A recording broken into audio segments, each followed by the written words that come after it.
मलिक जावेद अंसारी जी, सवाल आपसे यह है कि राहुल गांधी की सदस्यता खत्म हो चुकी है, चुनाव आयोग मंथन कर रहा है। क्या आपको लगता है कि अप्रैल माह में, जैसा कि अटकलें लगाई जा रही हैं, वायनाड में चुनाव हो जाएंगे, लोकसभा उपचुनाव? जी, हमें तो ये लगता है जो राहुल जी बहुत निर्भीक और निडर तरीके से बोल रहे थे, तो उनकी आवाज को शांत किया गया है। और ये कोई नई बात नहीं है। 77 में भी इंदिरा जी की आवाज बंद की थी जनता पार्टी ने, और अब ये मोदी सरकार ने काम किया है।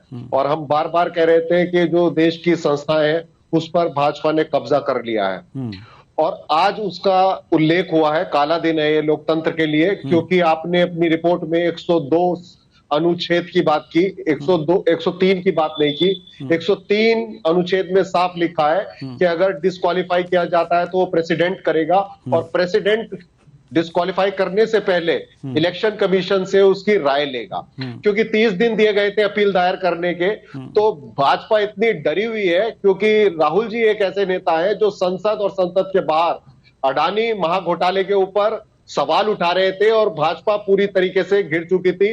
अब वक्त आ गया था कि कौन भागीदार है कौन चौकीदार है, सबका खुलासा होने वाला था। जेपीसी की हम मांग कर रहे थे, जो कि भाजपा डर गई है और उन्होंने तुरंत डिस्क्वालीफाई कर दिया। संविधान की धज्जियां उड़ाई आज, क्योंकि उन्होंने 103 आर्टिकल संविधान का पढ़ा नहीं है।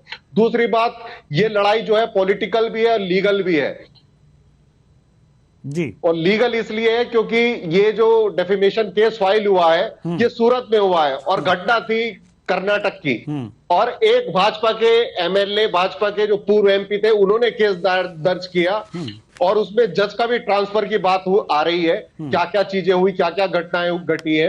और राहुल जी ने नीरव मोदी के बारे में कहा था मोदी चोर है, ना कि समाज के बारे में कहा था। ये भाजपा का दुष्प्रचार है, भाजपा का झूठ है, जो कि हर चीज में राजनीति ढूंढती है, और इनको ढूंढनी चाहिए क्योंकि इनकी राजनीति इसी चीज से चलती है। अब यही कहना चाहूंगा मैं कुशवाहा जी कि वक्त आ गया है, भाजपा की पोल खुल चुकी है। कुछ साल पहले सुप्रीम कोर्ट के जजेस ने, 4 जजेस ने कहा था लोकतंत्र खतरे में है। आज भाजपा ने साबित कर दिया कि लोकतंत्र वास्तव में खतरे में है, क्योंकि वो कानून को नहीं मानते, वो संविधान को नहीं मानते, ठीक है, और ना ही वो